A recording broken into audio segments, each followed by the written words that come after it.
Assalamualaikum warahmatullahi wabarakatuh.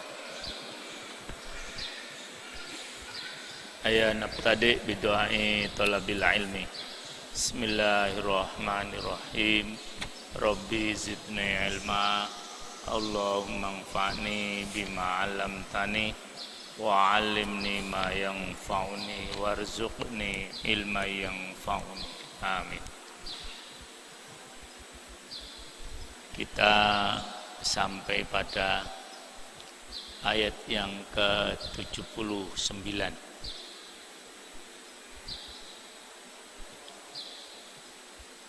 Rangkaian dari ayat yang ke-75 yang menjelaskan kemuliaan, keagungan Al-Quran, di mana Allah bersumpah dengan tempat-tempat beredarnya bintang.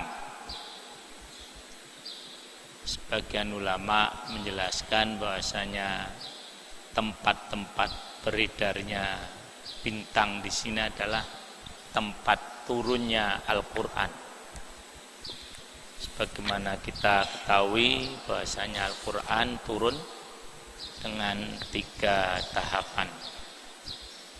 Yang pertama dari Lauhil Mahfuz ke Sama'id Dunya. Kemudian dari Sama'id Dunya turun ke bumi, diterima oleh Rasulullah Sallallahu Alaihi Wasallam. Kemudian setelah itu dari Rasulullah Sallallahu Alaihi Wasallam diturunkan kepada kita semuanya. Nah, Mawaqin Nujum adalah tempat turunnya Al-Quran dari Lauhil Mahfuz ke Sama'id Dunya. Itu pendapat dari Abdullah bin Abbas. Kemudian ada yang memang ini maksudnya memang tempat beredarnya bintang, karena Al-Quran memang seperti bintang yang akan memberikan petunjuk kepada orang-orang yang berjalan,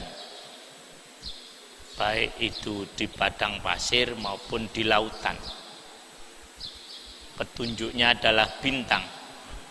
Kalau orang berjalan di padang pasir, kemudian juga di lautan, perlu petunjuk yang finishnya adalah hanya tempat yang dekat, maksudnya masih di dunia, apalagi kita manusia yang berjalan menuju ke akhirat, sudah tentu lebih perlu kepada petunjuk.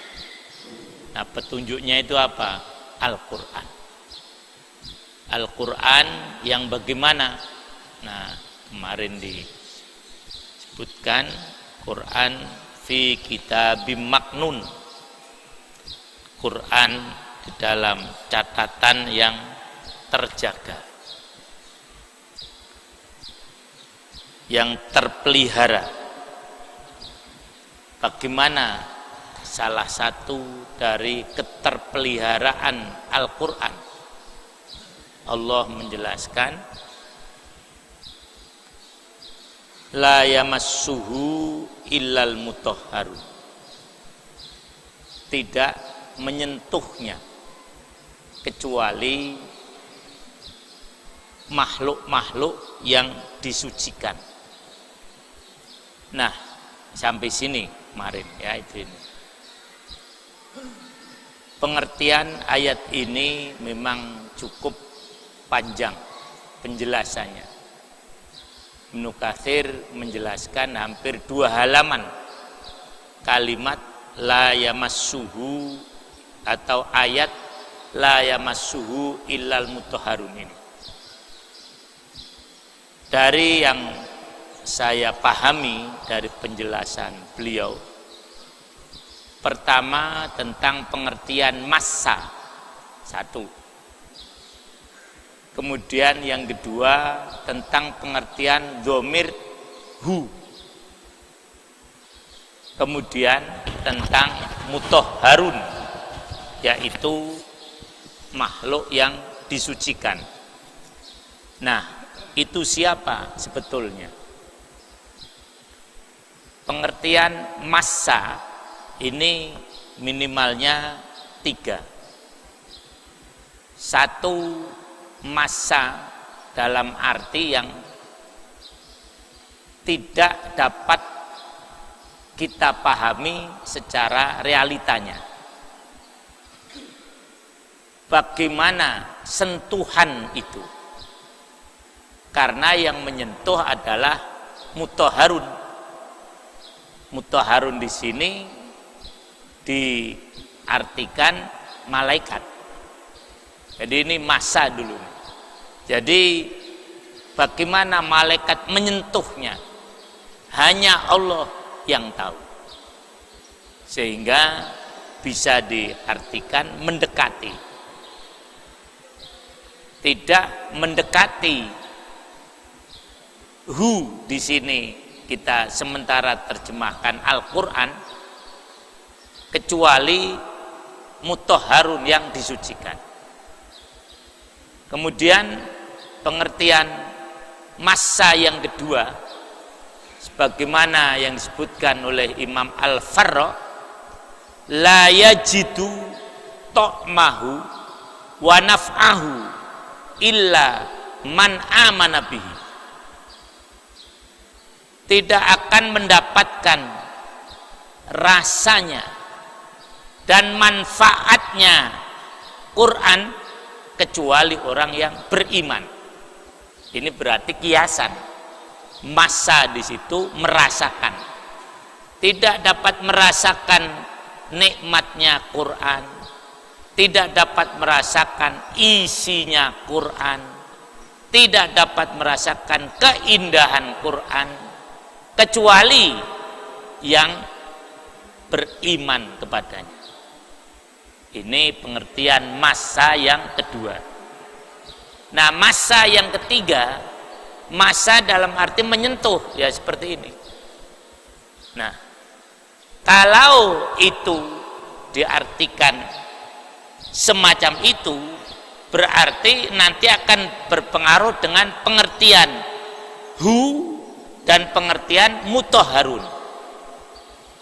Kalau massa menyentuh dalam arti fisik, ini yang terakhir, berarti Quran hu di situ, dhamir hu itu Quran dalam arti fisik.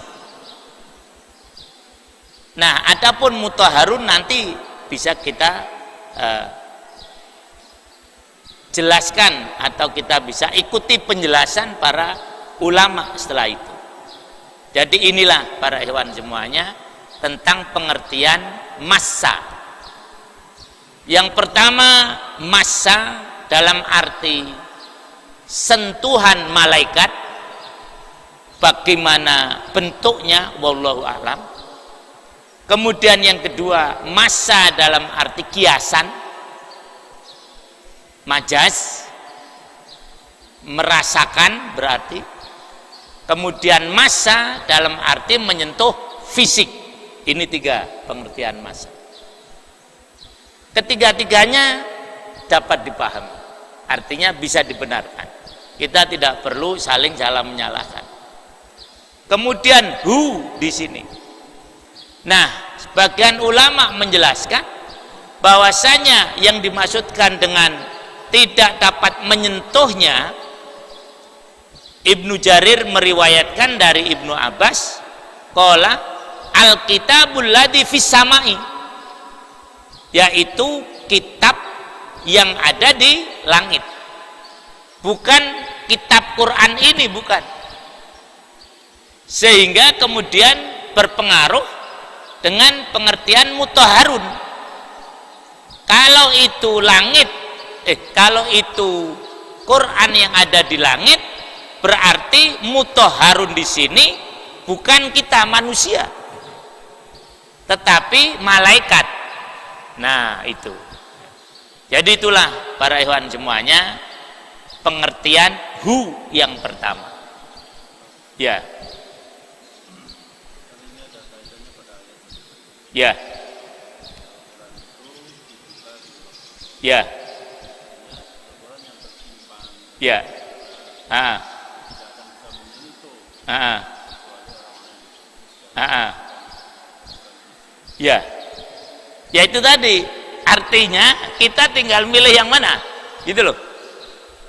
Karena nanti ini akan berpengaruh pada pendapat mazhab. Kalau Syafi'iyah jelas, dan ini pun dijelaskan di sini berdasarkan hadis juga yang menyatakan hu di sini Quran dalam arti fisik. Nah, mushaf, sehingga kalau menyentuh Quran dia harus disucikan dari dahulu. Berarti apa? Wudu. Nah, gitu. Makanya tadi saya ambil jalan tengah, semuanya bisa dibenarkan. Bahwasanya pandangan seperti yang sampaikan Ustadz Ahi benar, bahwasanya karena ini ayat hubungan dengan ayat sebelumnya, maka lebih dekat, bisa juga lebih dekat dipahami hu di sini adalah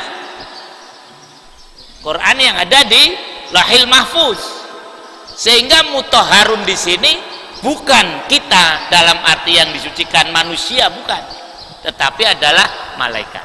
Nah, ya itu. Ini oleh Ibnu Katsir diletakkan pada penjelasan yang pertama. Berarti kemungkinan biasanya ini lebih kuat. Ya, itu. Ini tadi, makanya perlu saya sampaikan seluruhnya tadi. Nah, inilah para ikhwan semuanya pengertian tentang hu, ya. Masa tadi udah masih ingat kan, ada 3 pengertian ya.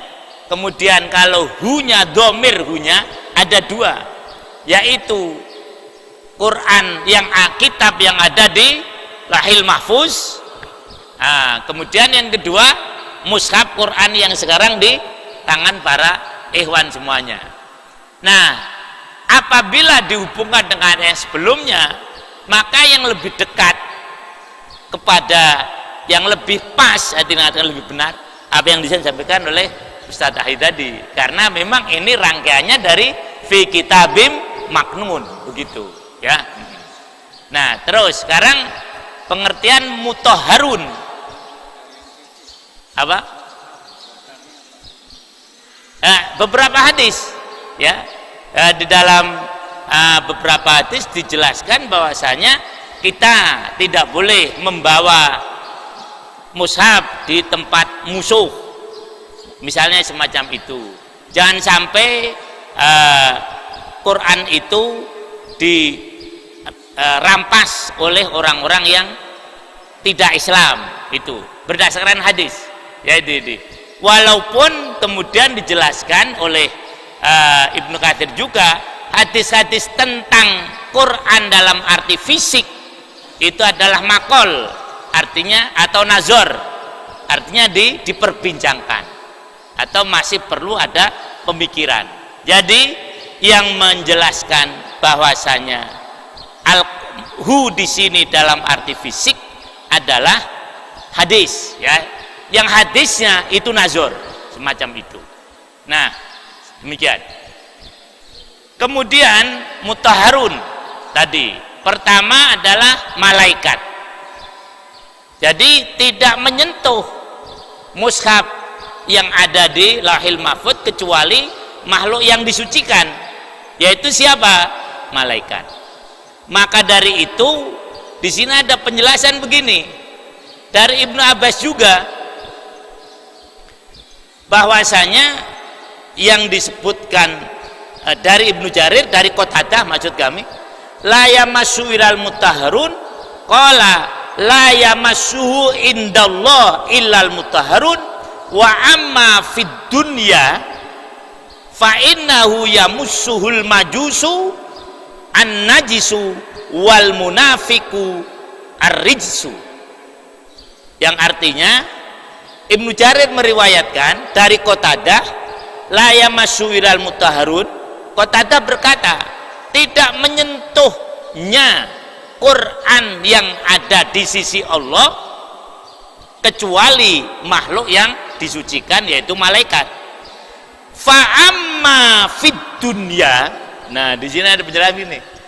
Adapun mushaf yang ada di dunia, fa innahu yamassuhul majus an najisu, maka Al-Quran yang ada di dunia itu dapat disentuh oleh orang-orang majusi yang najis dan oleh orang munafik yang kotor.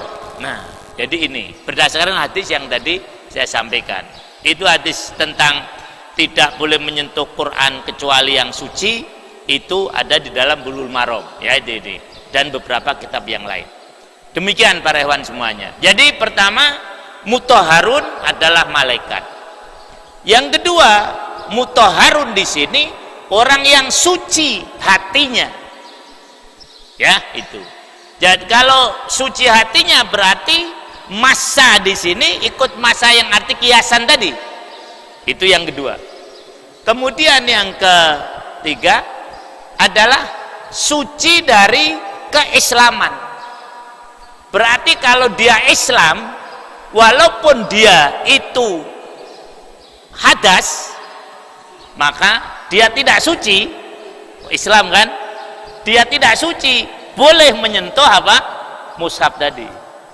Misalnya kita ya ini, kita kan tidak Islam, kemudian kita batal. Nah, baik itu hadas besar maupun hadas kecil, karena kita ini Islam sudah suci, hanya kita berhadas, boleh menyentuh apa? Quran. Itu pandangan yang ketiga. Ya, ini. Nah, pandangan yang keempat, ini yang dipilih oleh beberapa ulama, terutama mazhab Syafi'iyah, bahwasanya yang dimaksudkan suci di sini suci dari hadas dan sudah tentu najis. Jadi kalau kita orang Islam kemudian kita berhadas, maka ketika menyentuh Quran berarti harus apa? Wudu. Nah, atau kalau kita hadas besar harus apa? Mandi. Nah, jadi inilah para ikhwan semuanya perbincangan atau penjelasan para ulama tentang la yamassuhu illal mutahharu. Nah, demikian ya. Ada lagi yang terakhir, mutahhar di sini adalah ashabud dzunub, orang-orang yang tidak punya dosa. Nah, ini bisa menyentuh Quran ya. Seperti ya, asal dia tidak punya dosa, dia boleh menyentuh apa? Quran. Adapun tentang apa yang dimaksudkan dosa sendiri, sudah tentu juga kita dapat mengikuti penjelasan para ulama lebih luas lagi. Demikian para ikhwan semuanya pengertian la yamassu ilal mutahharun sejak dulu sampai bahkan mungkin nanti, tidak hanya sekarang. Nah, tinggal kita akan memilih mana pandangan yang lebih rojih ya dibanding yang marjuh, ya tergantung kita semuanya tanpa kita saling salah menyalahkan. Nah, kalau misalnya lah imam sendiri pilih yang mana? Kalau saya lebih tadi Amir seperti Sadahi, karena saya hubungkan dengan ayat-ayat yang sebelumnya. Saya lebih sakinah, bahasanya yang dimaksudkan hu di sini, massa di sini adalah menyentuh dalam arti menyentuh biasa. Kemudian hu di sini adalah yang di lahil mahfud, mutahharun adalah malaikat, sehingga saya sering menyentuh Quran tanpa wudu lebih dahulu. Begitu. Ini yang saya pilih ya itu. Kalau Mas Ridwan nggak setuju nggak apa-apa. Ya itu. Pak Yit nggak setuju nggak apa-apa. Ya. Ya.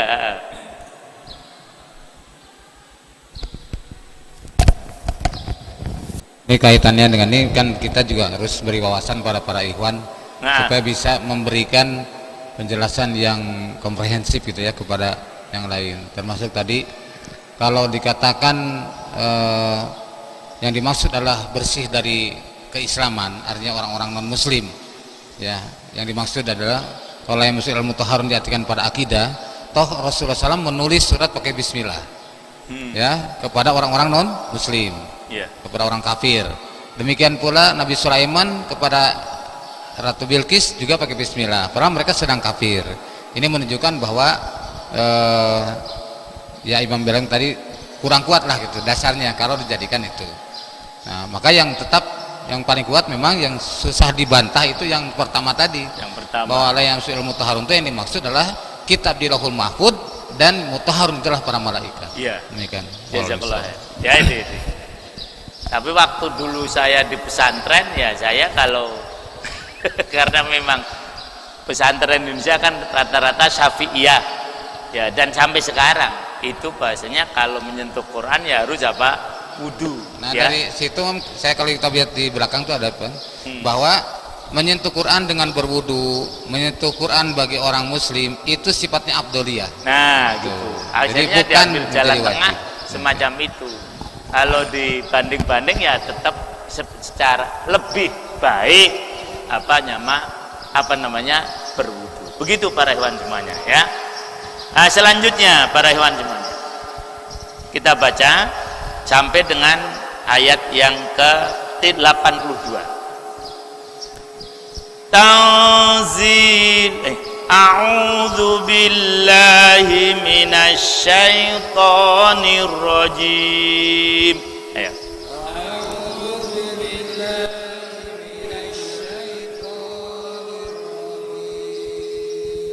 Bismillahirrahmanirrahim.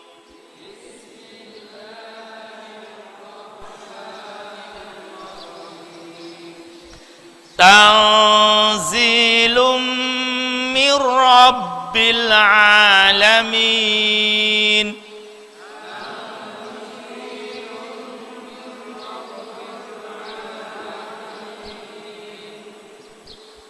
Afa bihadzal hadithi antum mudhinun.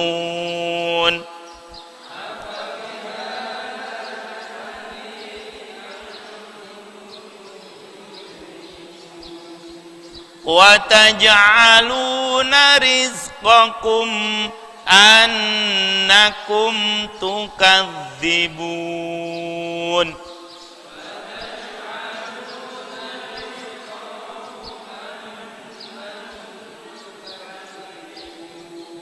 Ya. Tanzilun, Quran itu turun mir rabbil alamin, dari Rabb semesta alam.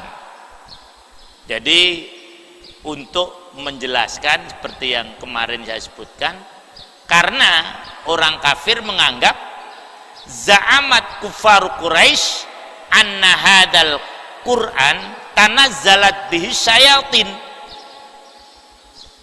Menurut Ibnu Zaid bahwasanya orang kafir berkeyakinan, za'ama bisa berarti berkeyakinan, punya anggapan kalau Quran itu turun atau diturunkan oleh setan. Maka Allah membantah, bukan, Quran itu tanzilum mir rabbil alamin. Tentang anggapan mereka Quran itu diturunkan atau turun dari setan, digambarkan oleh Allah di dalam surah Asy-Syu'ara, wa ma tanazzalat bihi syayatin wa ma yambaghi lahum wa ma yastati'un innahum anis sam'i lama'zulun. Maka turun ayat ini menjelaskan bahwasanya Al-Quran tidak dari setan tapi dari Allah semesta alam. Oleh karena itu, nah ini pertanyaan halus tapi menohok, afa bihadzal hadithi antum mudhinun. Kalau ingat ini Masya Allah kita ya bergetar ya di kita, mungkin juga bulu rumah kita berdiri karena banyak kita ini yang meremehkan Quran. Allah bertanya, afa bihadzal hadits, apakah dengan ucapan ini, berita ini, antum kalian mudhinun, meremehkan. Masya Allah. Apa? Hadis artinya Quran. Ini para ikhwan semuanya. Kadang-kadang harus kita renungkan betul. Quran yang sudah dijelaskan dengan demikian rupa, bahkan dengan sumpah mawaqi'in nujum, kemudian bagaimana kemuliaannya, datang-datang kita remehkan. Peremehan Quran bisa bermacam-macam, ya. Tidak memperhatikan isinya, tidak memperhatikan bacaannya, tidak menghormati mushafnya, dan seterusnya.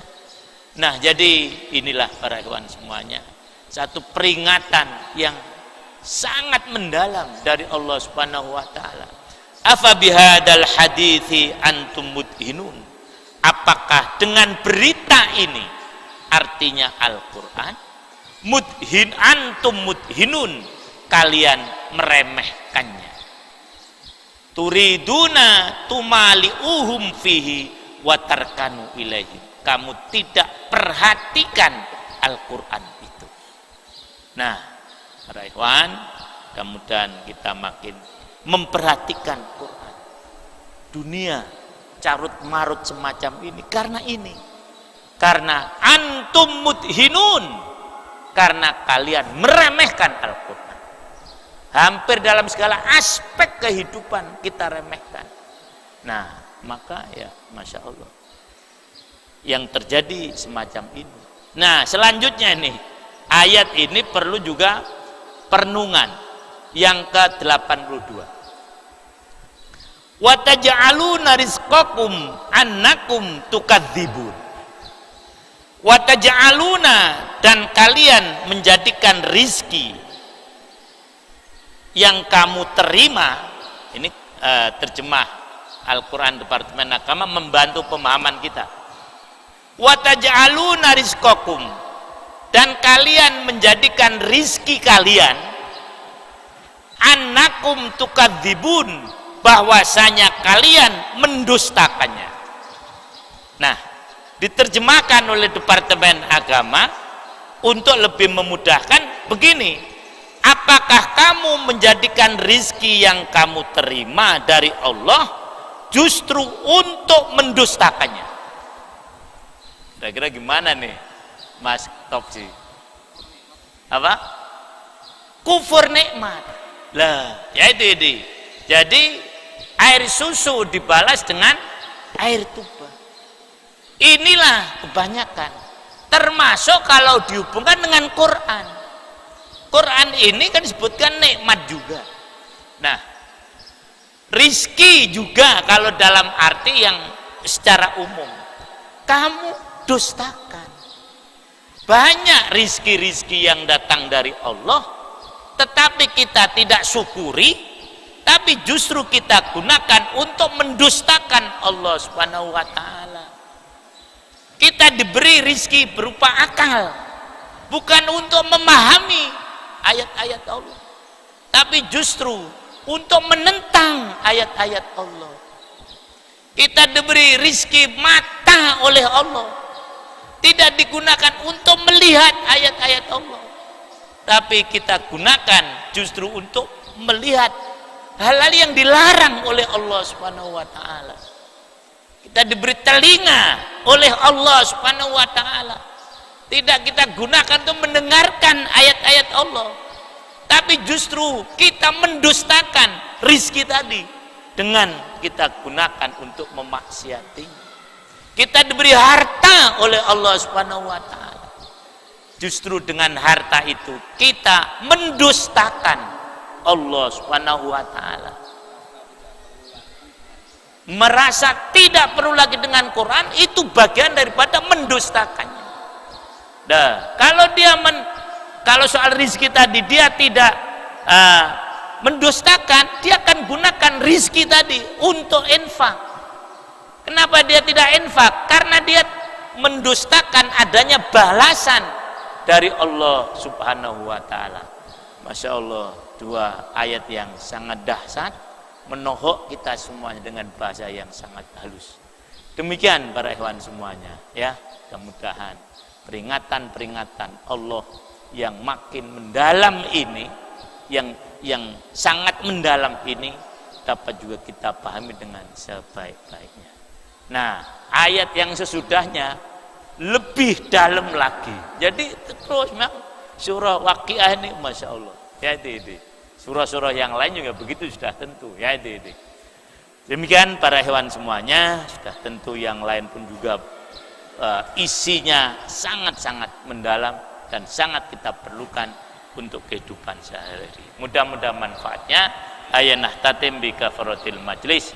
Subhanakallahumma wa bihamdik asyhadu alla ilaha illa anta astaghfiruka. Baik, ala famikum syukran. Assalamualaikum warahmatullahi wabarakatuh. Ya nabtadi bidu'ai talabil ilmi. Bismillahirrahmanirrahim. Rabbi zidni ilma. Allahumma anfa'ni bima 'allamtani wa 'allimni ma yanfa'uni warzuqni ilma yanfa'uni. Amin. Para ikhwan, kita kemarin telah membicarakan ayat yang banyak diperbincangkan oleh para ulama, yaitu ayat yang ke-79 dari surah Waqiah ini, di mana kemudian kesimpulannya tentang menyentuh mushaf Al-Quran itu ada berapa pendapat? Saya masih ingat. Ada berapa pendapat?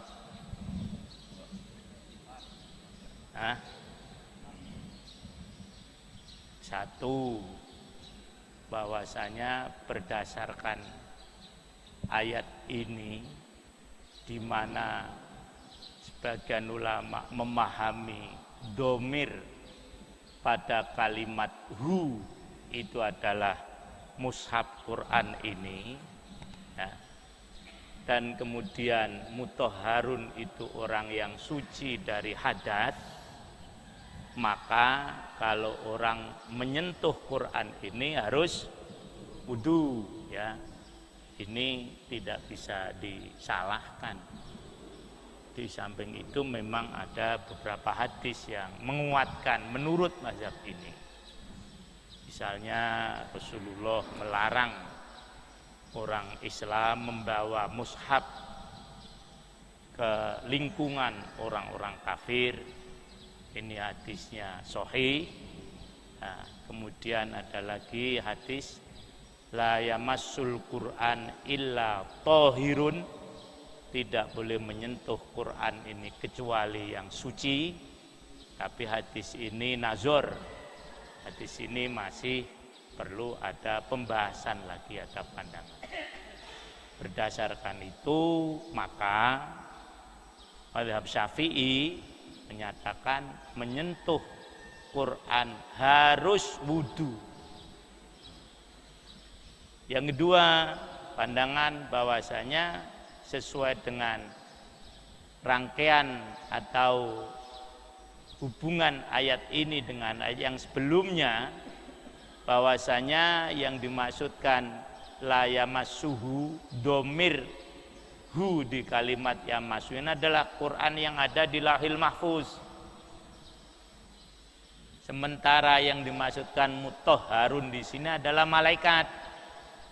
Nah, sehingga Pak Wahyu berpendapat juga ikhwan-ikhwan, ya, menyentuh mushaf ini tidak perlu apa? Wudu. Ini juga tidak boleh disalahkan, karena memang bisa dipahami semacam itu. Nah, kemudian yang ketiga, thariqatul jam'i, itu yang kemarin disampaikan oleh Ustadz Wahyudi. Kalau yang ini tadi yang ditanyakan oleh Ustadz Ahi, itu kan rangkaiannya soal Quran yang di Lauhil Mahfuz, benar, ya ini. Yang ketiga, kurang lebih beginilah, daripada ribut, ya sudahlah, tidak usah bagaimana batal atau tidak, sebaiknya wudu, sebaiknya. Dan ini lebih baik daripada tidak wudu. Selesai sudah pembahasan para ulama.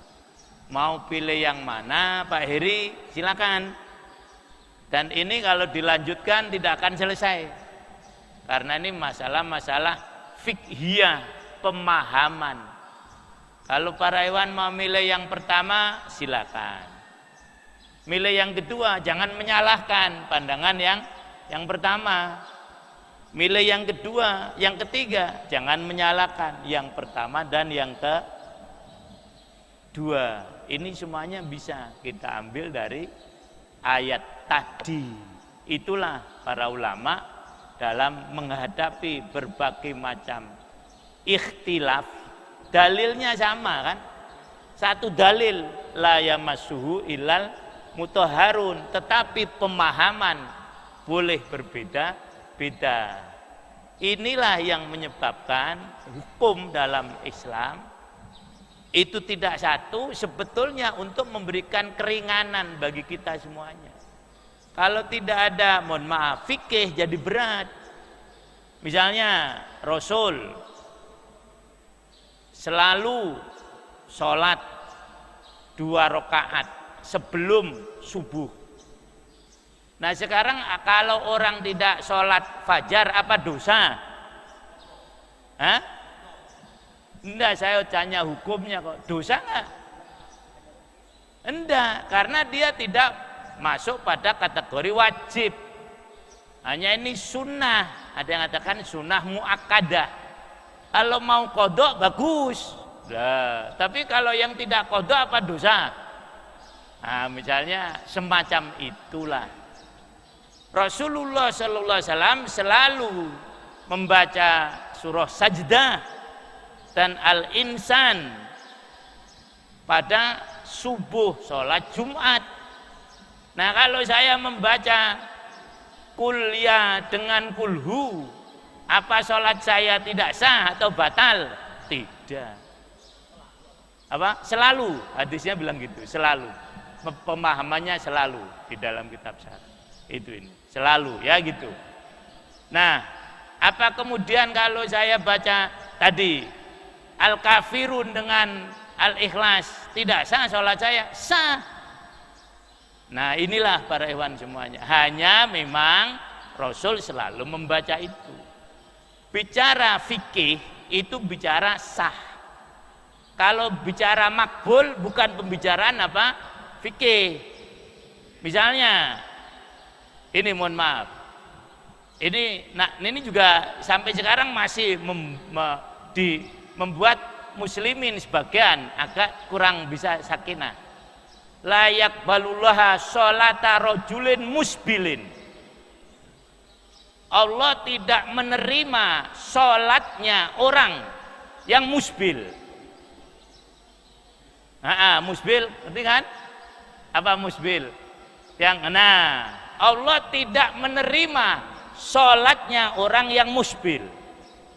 Nah sekarang pertanyaannya Pak Wahyu, sholat musbil sah enggak? Ayo jawab. Ya udah sah kan? Hanya dalam bahasa hadisnya tidak diterima. Secara fikih sah. Tetapi secara tadi apa ya istilahnya? Sunnah menurut hadis tidak diterima sholatnya. Tetapi kita tidak bisa memastikan apakah diterima atau tidak ya, karena hanya Allah yang bisa menerima. Kita hanya mengira-ngira atau mungkin kecenderungan tadi. Jadi kalau kita memahaminya semacam itu, insya Allah kita akan lebih longgar dalam bermuamalah, dalam beramal. Kemudian sebaiknya kan gitu. Maka sampai kemudian Imam An-Nawawi di dalam Riyadhus Shalihin menjelaskan babu ikrohi, kan gitu. Bab makruhnya kurang lebih musbil, bukan bab haramnya apa musbil. Nah semacam itu. Ini pembahasan dan seterusnya. nanti menyentuh wanita, ini juga ribut nih. Ya itu.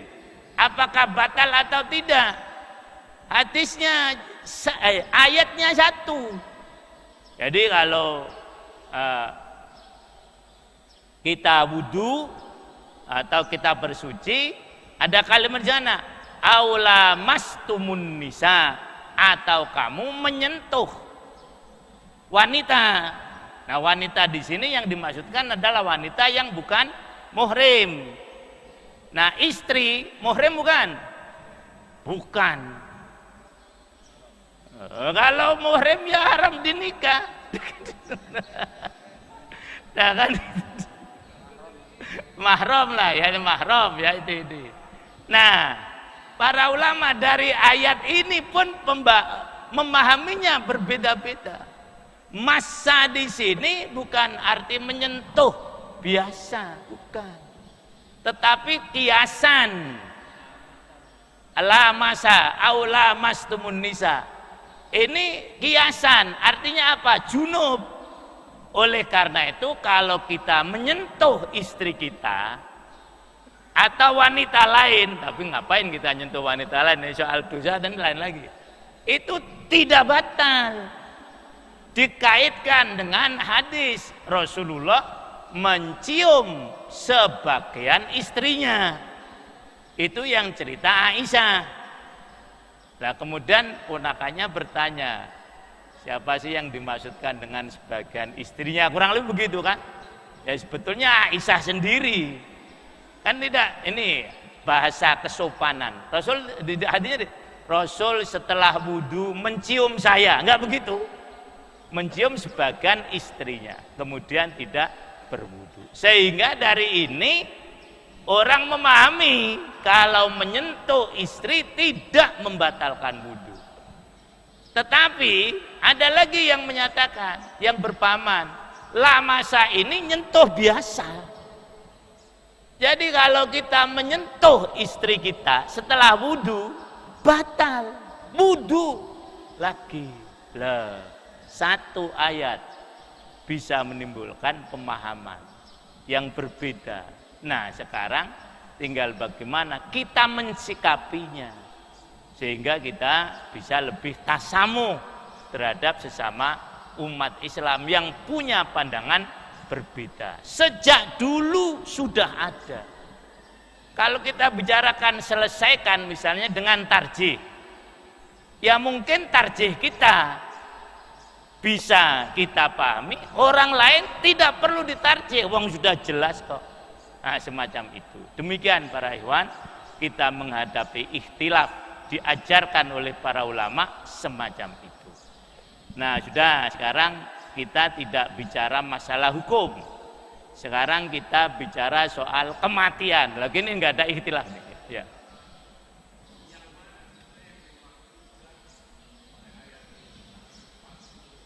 Apa? Loh lah ya, kalau yang mana seperti tadi saya sampaikan, mantap kita yang mana gitu loh. Gitu. Mantap kita yang mana gitu.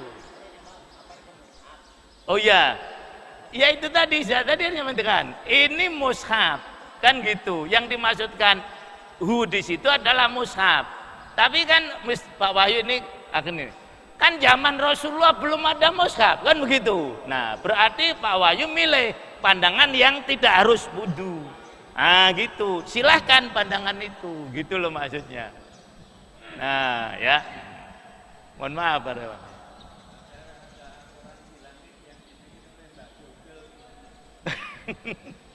Gimana? Malah saya belum dengar ada Quran di langit yang dibuat Mbah Google maksud. Oh ya, gitu. Maksudnya Quran-Quran yang selain di mushaf ini kan semacam itu. Nah, jadi itulah para ikhwan semuanya, selesai sudah ya pembahasan menurut saya ya, itu sudah selesai menurut saya. Ya itu. Nah, sekarang kita bicara yang kalau ini insya Allah tidak ikhtilaf lagi. Ya itu. Kita mulai dari ayat 83. Ya itu. Sebetulnya sampai selesai ini, tapi waktunya ya. Kita 3 ayat sajalah. A'udzu billahi minasy syaithanir rajim.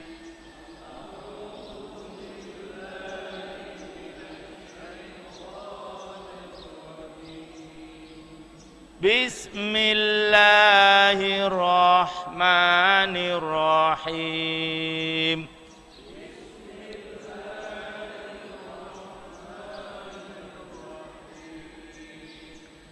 Falawla idza balaghatil hulqum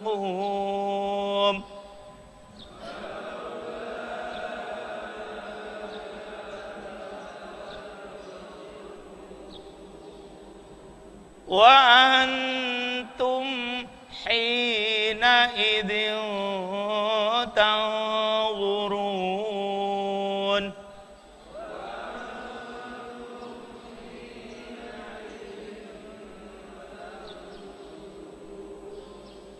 Wa nahnu aqrabu ilaihi minkum walakin la tubsirun.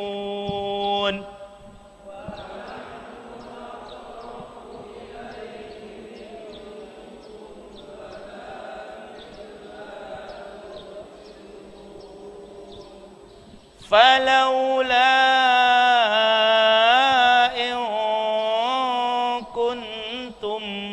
ghairu madinin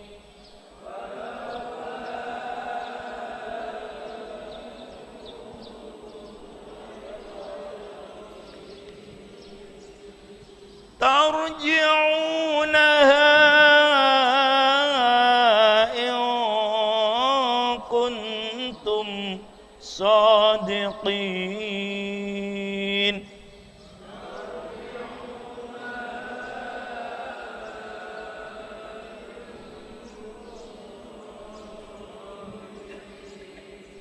Sampai di situ para ikhwan.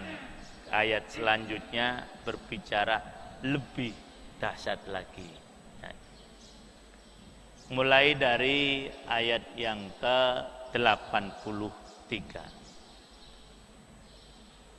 Bagaimanakah kelak falaula ida balaghatil hulkum, ketika balagot telah sampai, maksudnya nyawa, al-hulkum di tenggorokan.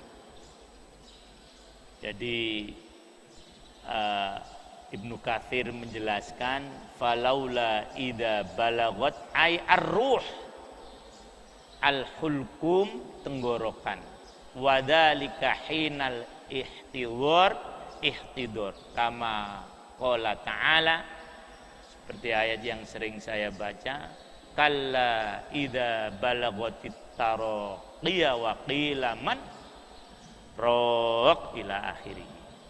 Jadi kalian yang meremehkan Quran itu, kan sebelumnya kan Allah mengingatkan bagaimana sebagian manusia itu meremehkan Al-Quran.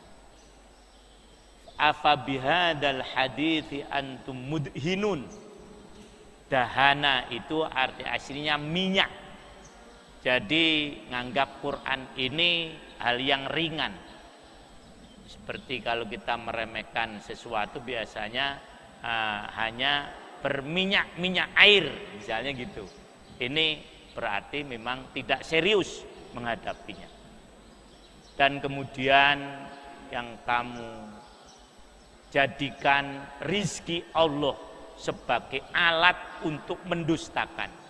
Nah, bagaimana kondisi kamu ketika nyawa sudah sampai di tenggorokan? Inilah pertanyaan yang dahsyat dari Allah Subhanahu wa ta'ala. Kamu yang mendustakan Quran juga sudah tentu yang tidak mendustakan.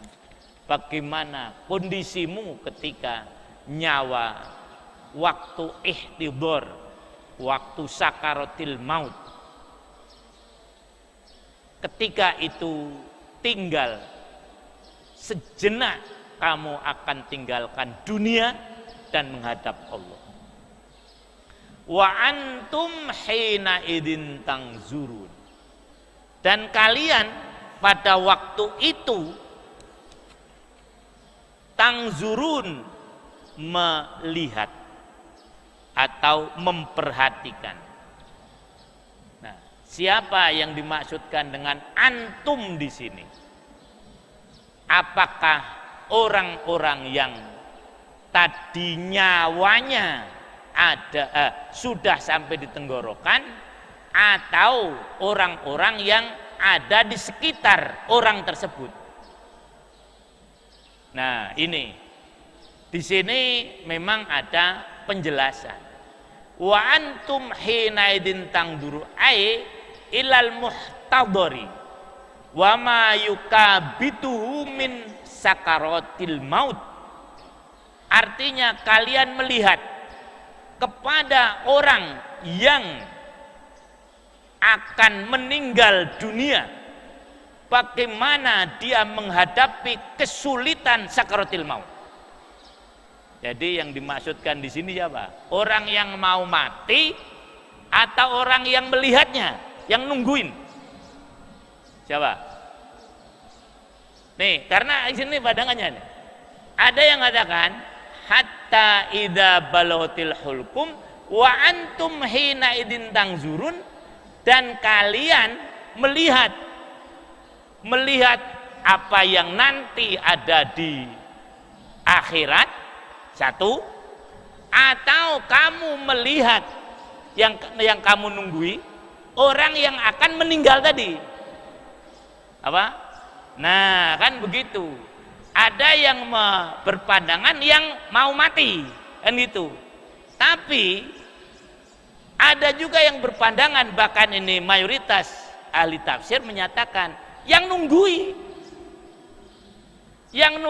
melihat bagaimana orang akan meninggal dunia.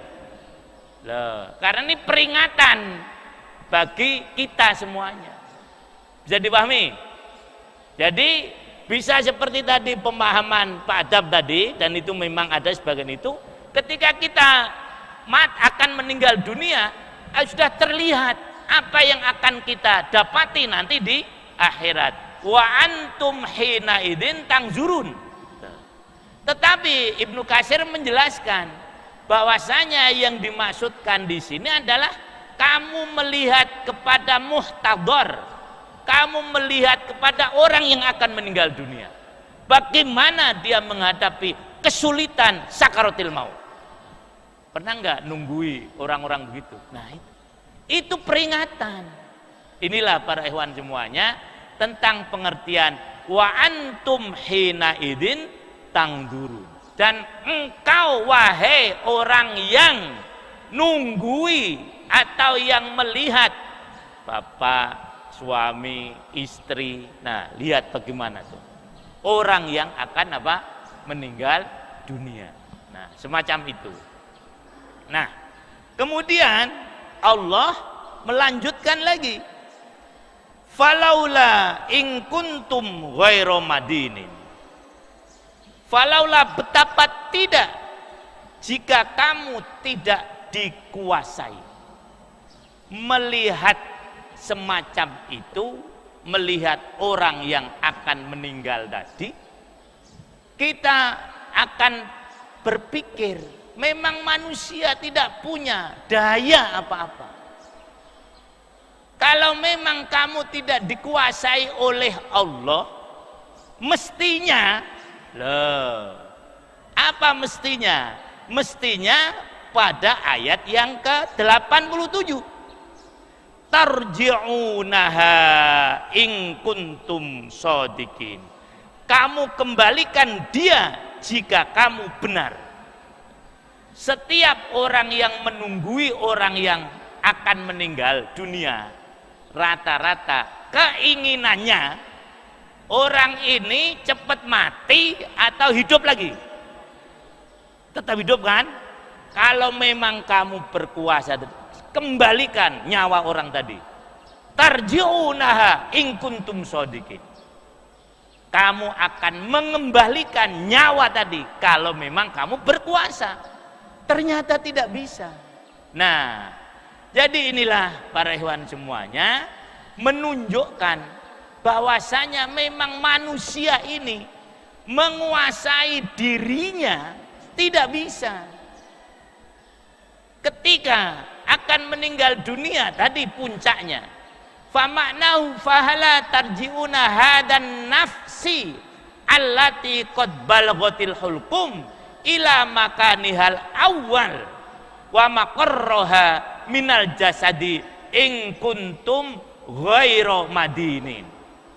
Artinya, maka kembalikanlah orang yang akan meninggal tadi nyawanya kembali semula seperti ketika belum sampai di tenggorokan. Kalau memang kamu semuanya itu tidak dikuasai oleh Allah Subhanahu wa ta'ala. Apa? Kalau dia tidak percaya kepada Allah Subhanahu wa ta'ala. Falaula in kuntum ghairu madinin ay musaddiqina annakum tudanuna wa tub'atsuna wa tudzauna faruddu ala nafs dan seterusnya. Yang tadi kata Pak Adam betul, ghairu madinin ghairu mukinin, kalau kamu tidak percaya. Nah, inilah para ikhwan semuanya peringatan dari Allah Subhanahu wa ta'ala bagaimana lemahnya manusia ketika nyawa sudah sampai di tenggorokan. Semuanya akan melihat bagaimana orang tersebut. Dan kalau memang kamu itu nanti tidak dikembalikan kepada Allah dan kamu tidak percaya dikembalikan kepada Allah, kembalikan tuh nyawa ke tempat semula, artinya sehat kembali. Tidak ada yang bisa. Inilah para ikhwan semuanya ayat yang mengingatkan kepada kita kepada akhir daripada semua perilaku kita sebelumnya. Toh akhirnya kita semuanya akan semacam ini. Yang mati tidak bisa balik lagi, yang menyaksikan, yang menunggui akan menyaksikan bagaimana kondisi orang yang akan meninggal atau yang mati tadi. Nah, mudah-mudahan ini memberikan kesadaran pada kita agar kita semuanya tidak meremehkan Al-Quran, karena itulah yang nanti akan kita bawa menghadap Allah Subhanahu wa ta'ala. Demikian para ikhwan, mudah-mudahan kita lebih dapat memahami tuntunan-tuntunan Allah dalam menghadapi kehidupan dan juga kematian yang kita semuanya tidak tahu kapan datangnya. Wallahu alam bisawab. Mari kita akhiri dengan kafaratul majlis. Subhanakallahumma wa bihamdik asyhadu an la ilaha illa anta astaghfiruka. Boleh alafamikum wa syukran. Assalamualaikum warahmatullahi wabarakatuh.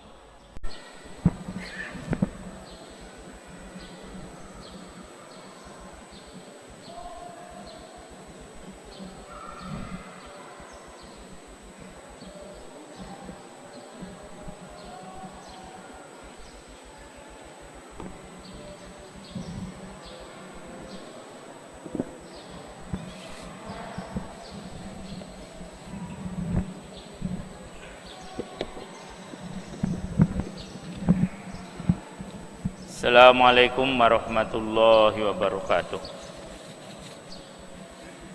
Aya nabtadi bidu'ai talabil ilmi. Bismillahirrahmanirrahim. Rabbi zidni ilma. Allahumma anfa'ni bima 'allamtani wa 'allimni ma yanfa'uni warzuqni ilma yanfa'uni. Amin. Para ikhwan, sampailah kita pada akhir dari surah Al-Waqiah ini yang menjelaskan tentang juga akhir kehidupan kita nanti akan bagaimana.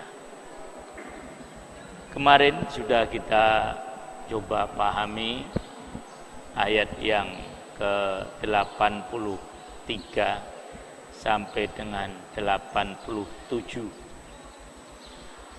menggambarkan bagaimana masa-masa kritis akhir kehidupan manusia ketika nyawa sudah sampai di tenggorokan.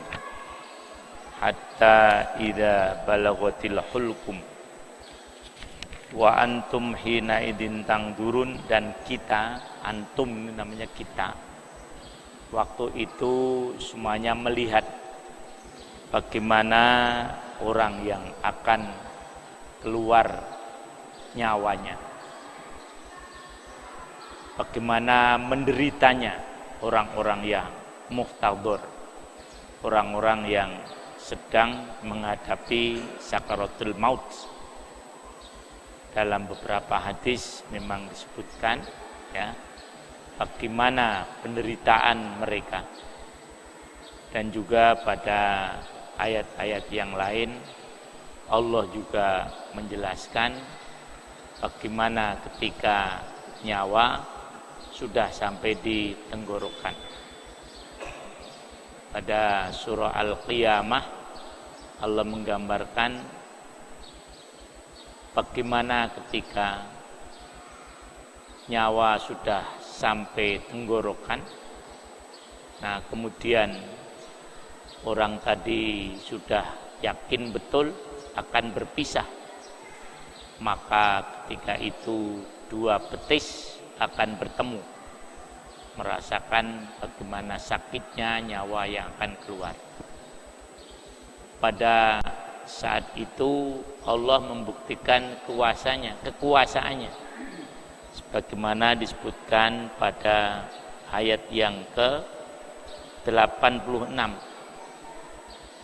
Maka mengapa jika kamu memang tidak dikuasai oleh Allah, kamu tidak mengembalikan nyawamu pada jika kamu memang benar. Pada waktu itu semua manusia ingin agar nyawa yang mau keluar tadi kembali lagi, tetapi tidak mungkin. Itulah yang digambarkan dari ayat falaula in kuntum ghairu madinin. Kalau memang engkau itu yang mengatur hidup kamu, maka ketika kamu berkehendak nyawa orang yang seharusnya keluar tadi tidak jadi keluar, kembalikan aja.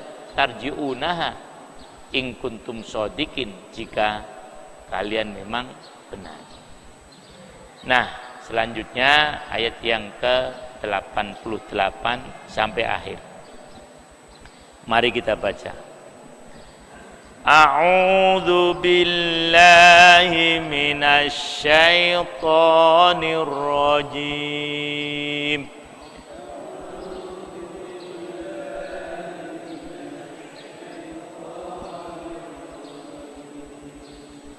Bismillahirrahmanirrahim.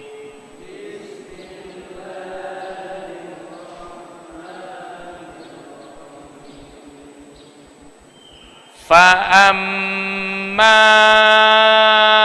in kana minal muqarrabin,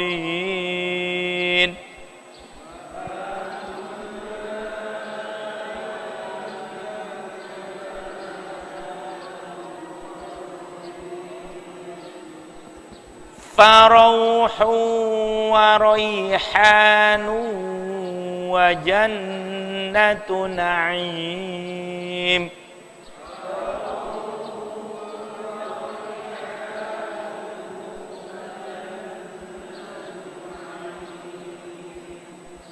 Wa amma in kana min ashabil yamin,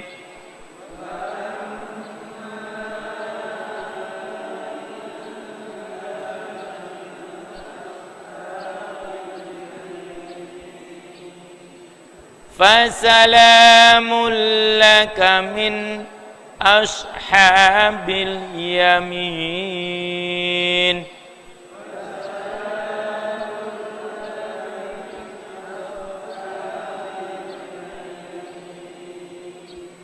Wa amma in kana minal mukadzibina ad-dallin.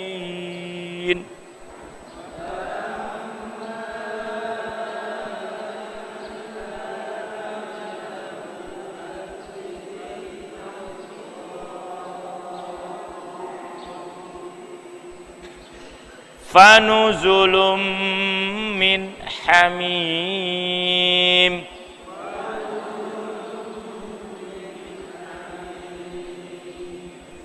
Wa tasliyatu jahim.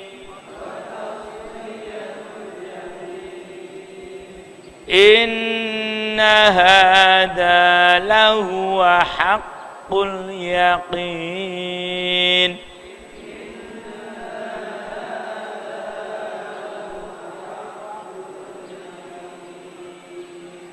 Fasabbih bismi rabbikal azim.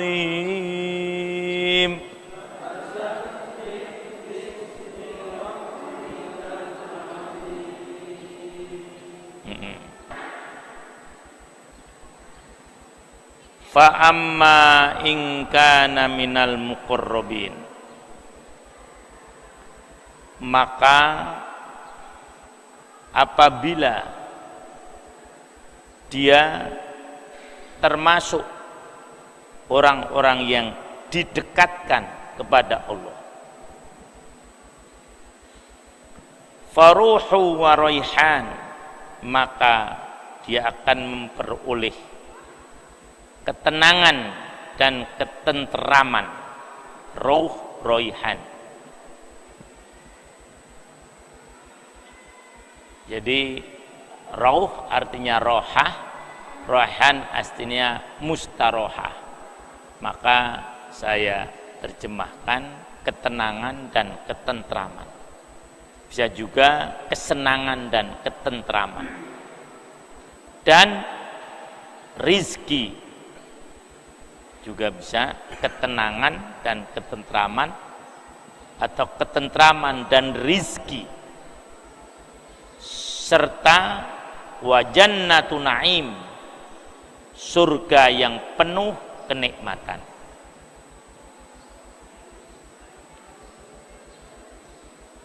Ayat yang ke-90, dan adapun jika dia termasuk golongan kanan, maka salam bagimu wahai golongan kanan, sambut malaikat. Ayat yang ke-92, dan adapun jika dia termasuk golongan orang yang mendustakan dan sesat, ayat 93, maka dia akan disambut dengan siraman air yang mendidih, fanuzulum min hamim. 94, watasliyatu jahim, dan dibakar di neraka jahim, dibakar di neraka. Inna hada, sesungguhnya ini, lahua, sungguh, hakul yakin, keyakinan yang benar. Fasabbih, maka bertasbihlah dengan menyebut Tuhanmu yang maha besar. Ibnu Katsir menjelaskan tentang rangkaian ayat ini yang diringkas oleh Syekh Mubarakfuri dengan kalimat ahwalun nas indal ihtidor wa masiru kulli sinfin minhum. keadaan manusia ketika nyawa sudah akan keluar dan tempat kembalinya masing-masing dari manusia yang berbagai kondisi itu. Nah, bagaimana kondisi manusia ketika nyawa sudah sampai di tenggorokan? Ibnu Katsir menjelaskan hadil ahwalu salasatu hiya ahwalun nas indah tidorihim imma ayyakuna minal muqarrabin au yakuna mimman dunahum min ashabil yamin wa imma ayyakuna minal mukadzibina bil haqqi ad-dhalina 'anil huda al-jahilina bi amrillahi ta'ala. Jadi manusia ketika nyawa sudah sampai di tenggorokan atau akan meninggal dunia, itu ada 3 macamnya. Siapa 3 itu? Yang pertama adalah muqarrabin. Ini kelompok pertama. Yang kedua, di bawah muqarrabin adalah ashabul yamin. Yang ketiga, ini kelompok yang celaka, yaitu orang yang mendustakan kebenaran, yang sesat dari petunjuk dan tidak mengerti perintah-perintah Allah Subhanahu wa ta'ala. Ini para ikhwan semuanya. Jadi seluruh manusia ketika menghadapi sakaratul maut akan terbagi menjadi 3 ini. Yang pertama adalah muqarrabin. Di bawahnya muqarrabin ashabul yamin. Di bawahnya ashabul yamin mukadzibinad dhalin. Nah, itu. Siapa al-muqarrabin yang tertinggi itu? Ibnu Katsir menjelaskan, wa humul ladina fa'alu al-wajibati wal mustahabbati wa taraku al-muharramati wal makruhati wa ba'dal mubahati. Orang yang paling tinggi kedudukannya ketika nyawa akan dicabut oleh Allah, apa tadi namanya? Muqarrabin adalah, nah ini, mereka adalah orang-orang yang melaksanakan hal-hal yang diwajibkan dan disunahkan. Jadi mereka melakukan kewajiban dan juga melakukan hal yang disunahkan.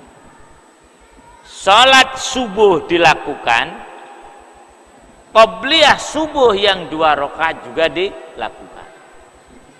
Salat isya dilakukan, salat tahajud juga dilakukan.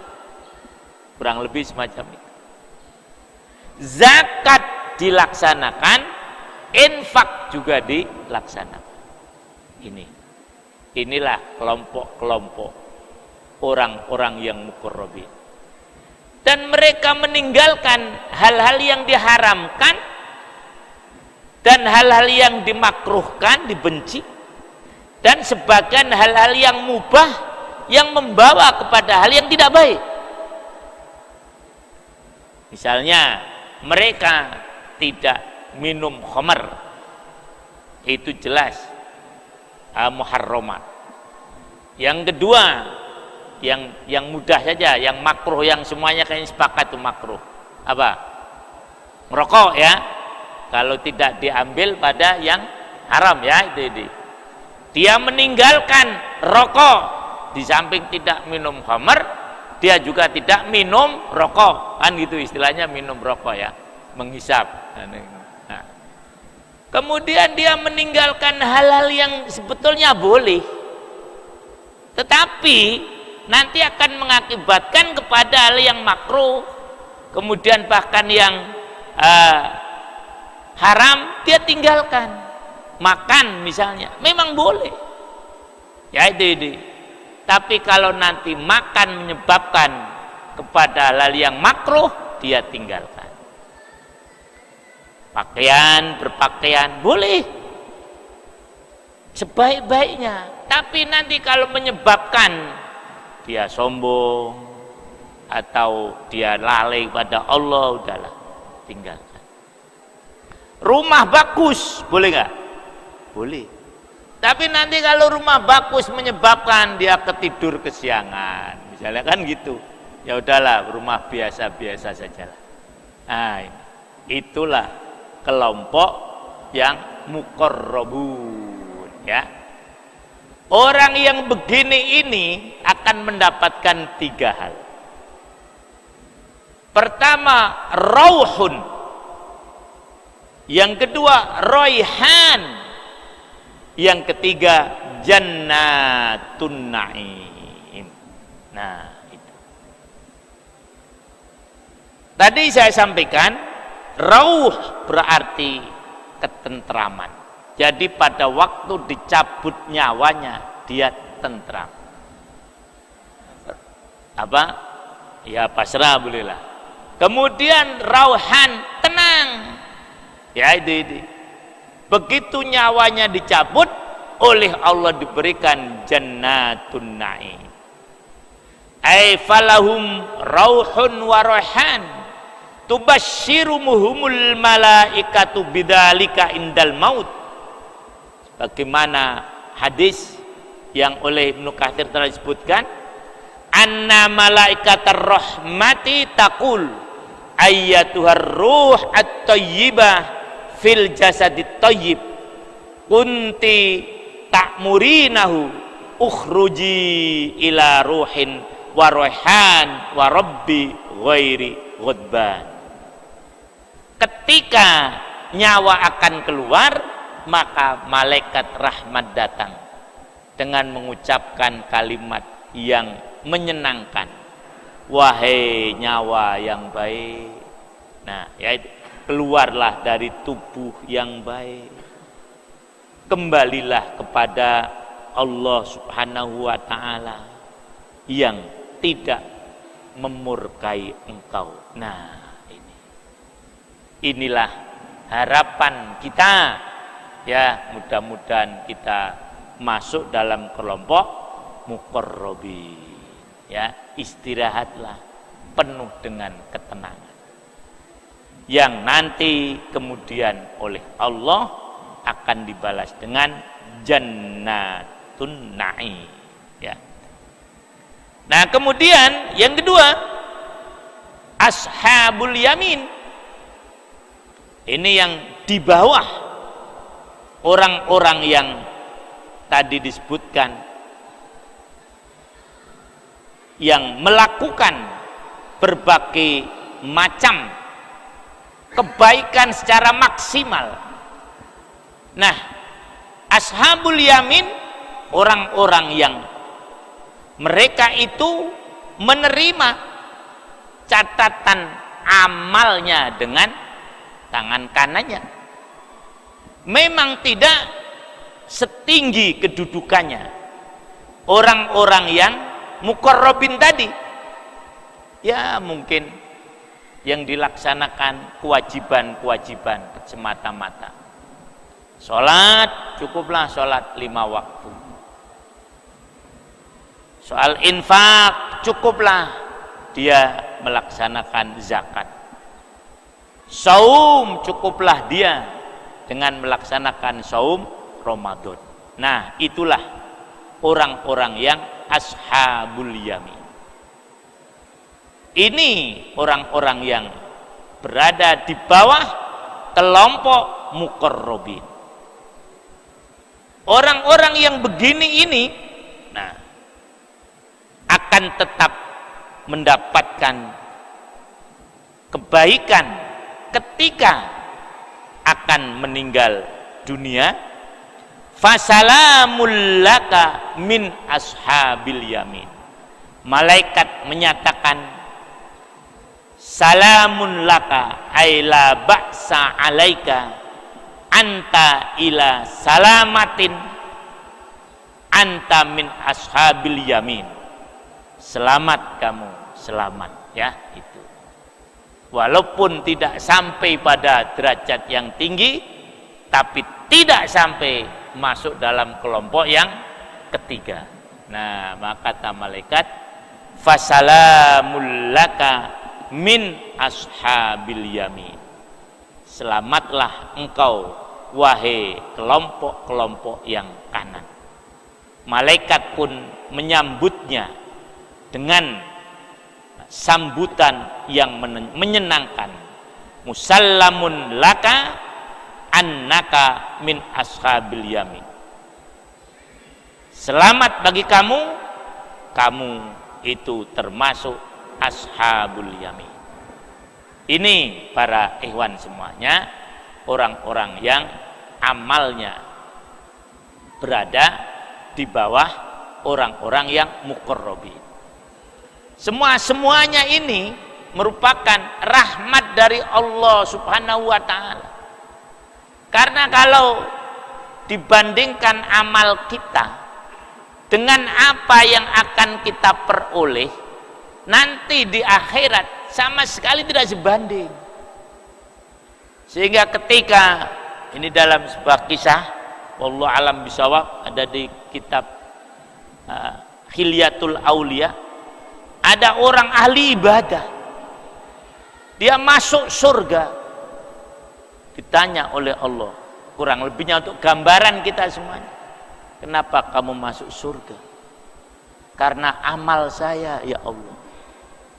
Allah menyatakan, bukan karena amal kamu, ini karena rahmatku. Bukan, ya Allah, saya sudah maksimal melaksanakan amal dulu di dunia. Nah, ya karena amal saya yang maksimal itulah saya masuk surga. Bukan, ini rahmat saya. Tapi orang tadi, ya ini gambaran saja, mungkin juga benar, mungkin tidak, tapi maksud ceritanya yang menjadi tujuan. Bukan, ini rahmat saya. Ya Allah, ini amal saya. Nah, kalau memang amal kamu, ya kamu di surga terbatas. Nah, nanti kamu keluar dari surga. Nah, katanya di surga selama-lamanya. Masa saya di surga terbatas? Ya kan amalmu dulu di dunia terbatas. Jadi kamu misalnya umur kamu 80 tahun, ya sudah, kamu di surga 80 tahun saja. Loh, gitu. Bahkan bisa kurang. Mungkin ibadahmu hanya 60 tahun. Ya sudah, 60 tahun saja. Nah, itu baru amal kamu. Baru dia mengakui, ya Allah, memang ini rahmat kamu. Terlambat. Nah, ini kisah semacam itu. Maka bahwasanya kita ini masuk surga itu karena rahmat dari Allah Subhanahu wa ta'ala.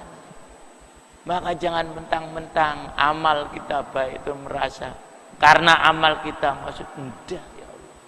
Nah, ya, jadi itulah para ikhwan semuanya, balasan Allah lebih dari apa yang kita amalkan dulu di dunia.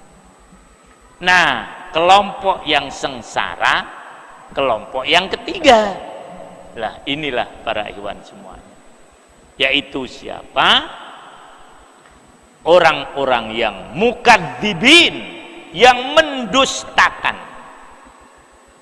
apa-apa yang dibawa oleh para rasul, termasuk mendustakan Quran, menganggap Quran sebagai barang yang enteng dan seterusnya, tidak memperhatikan peringatan-peringatan Allah Subhanahu wa ta'ala, dan dia itu sesat, tidak menggunakan petunjuk Allah Subhanahu wa taala sebagaimana yang sering kita baca dalam surah Al-Fatihah kan. Nah, ihdinas siratal mustaqim siratal ladzina an'amta 'alaihim ghairil maghdubi 'alaihim waladdallin.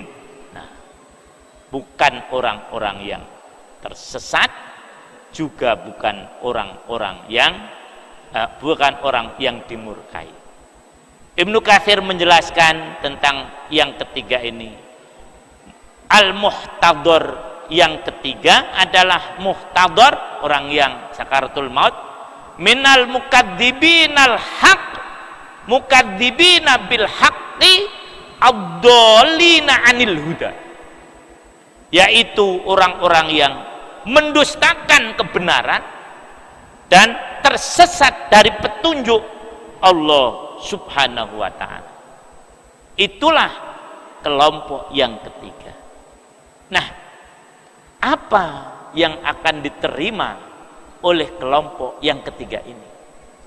Ayat ini pendek sekali, tapi Masya Allah sangat sumul, sangat mencakup. Jelas muqarrabin balasannya rauhun raihan jannatun naim. Ashabul yamin balasannya salamun laka. Nah, sekarang ad-dallin ini balasannya fanuzulum min hamim wa tasliyatu jahim. Orang-orang yang sesat, orang-orang yang mendustakan kebenaran dan yang sesat dari jalan yang benar tadi akan mendapatkan sambutan siraman air yang mendidih. Tuh, ya itu dia ya dengan siraman air yang tidak mendidih saja, air dingin saja kita sudah terkejut dan marah. Nggak usah itu, kan ada pejabat sering dilempar apa? Kelurahan. Nah, hampir semacam inilah. Begitu datang langsung disiram dengan air yang mendidih. Ini tadi orang-orang yang mukadzibin ad-dallin, Masya Allah, disiram dengan air yang mendidih dan Masya Allah dia akan dimasukkan, dibakar di dalam neraka. Itulah para ikhwan semuanya, orang-orang yang tidak mau memperhatikan peringatan-peringatan Allah Subhanahu wa ta'ala. Ini ketentuan dan ketetapan dari Allah Subhanahu wa ta'ala. Wa huwal mudhab alladhi yusharu biha ma fi butunihim wal julud. Air yang sangat panas adalah air yang akan melelehkan semua barang yang terkena. Sekarang hampir mirip mungkin bom yang dari air, yang bisa melelehkan kulit. Apa sekarang istilahnya? Hidro atau fosfor, yaitu ini. Nah, itu mudhab yang akan menghancurkan semua apa yang ada di dalam perut dan kulit, yushar. Jadi akan melelehkan semuanya. Itulah hamim. Ya, kena sedikit seperti fosfor, ya akan semua kulit akan meleleh. Apa yang ada dalam perut akan memburat keluar. Itu hamimnya. Jahimnya jangan bertanya lagi. Ya, mereka dibakar. Itu disiram saja semacam itu, apalagi dibakar. Masya Allah. Inilah balasan orang-orang yang tadi disebutkan mukadzibin ad-dallin. Allah menutup rangkaian ayat ini dengan firman-Nya, inna hada lahu haqqul yaqin. Inilah peringatan yang benar, keyakinan yang benar. Oleh karena itu, setelah kalian memahami, maka fasabbih bismi rabbikal azim. Banyaklah membaca tasbih kepada Allah Subhanahu wa taala. Dalam hadis disebutkan mangqala subhanallahil azim wa bihamdi hurisat lahu nakhlatun fil jannah. Rawahu Tirmidzi. Siapa yang membaca tasbih subhanallahil azim wa bihamdi akan ditanamkan satu pohon di surga. Ya, mudah-mudahan kita semuanya termasuk orang yang berbanyak tasbih sehingga tanaman kita di surga lebih banyak dari apa yang kita harapkan. Demikian para ikhwan semuanya, semoga manfaatnya. Hayanah tatim bi kafratil majlis. Subhanakallahumma wa bihamdik asyhadu an la ilaha illa anta astaghfiruka wa atubu ilaik. Assalamualaikum warahmatullahi wabarakatuh.